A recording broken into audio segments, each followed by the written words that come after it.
দশটার ভান আনছি, বাড়ি গেছিলাম, মায়ের শখ করে কয়টা সুবারি দিছে। আমি চাইছিলাম মা এত সুন্দর ফান চাবাই, দেখে আমারও একটু ভালো লাগবে। আমি কইলাম মা একটা ফান দেও, খাইলাম। আমি আবার গদা তোরটা খাই না, শুন যে মা ফান দিছে, দুইটা সুবাই দিয়ে ভালো লাগে। মারে কইছি কয়টা সুবারি দিয়ে দাও, মাঝে মধ্যে সাবান দেব। সেই সুবাদে আজকে 10টার পান আনছি,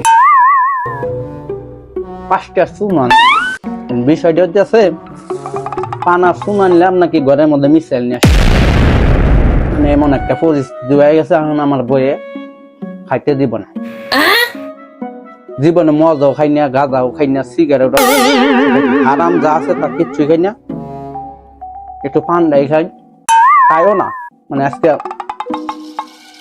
আনছি। কি একটা পরিস্থিতি হয়েছে, এখন আপনারাই এর বিচারটা করে। এই ফান্ডা খামু অনেক রিকোয়েস্ট মুকেশ কইরা দুইটা ফান খাইছি, যে ডাটা মাটা রয়েছে তুনটা, এটা হালকা করে একটু লেভেল দেয়, যেহেতু মুখটা ফুটা যায়, নতুন করে পান খোঁজের হয় খাউন দেব না, একদম টোটালি নিষেধ। অনেক রিকোয়েস্ট মুকেশ করিয়া, যেহেতু 10টা 5টা টেহাটা তো নষ্ট করে লাভ নাই, একবারে ফালাই দিলে কেমন লাগে, 2টা খাইলাম বাকিটি ফালাই কোনো মতন একটু বুঝ দিলাম। খালি টেহা ফালাই দিলে তো জিনিসটা অপচয় হয়ে গেল না। আর সুবারি মায়ের যেটা দিছে এটি নষ্ট হয়ে গেছে।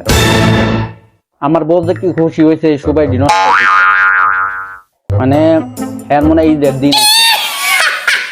আপনারা কমেন্টে জানান যে পান্ডা আসলে কি খাওয়া রানিং রাখবো নাকি একবারে সাইডা দেন, যেহেতু আপনারাও আমার একটা পরিবার। পরে একটা বুঝ পরামর্শ করে যেটা আপনারা কমেন্ট করবেন, কমেন্টের ধারা অনুযায়ী এখন পরবর্তী সিদ্ধান্ত যাবো আজকে।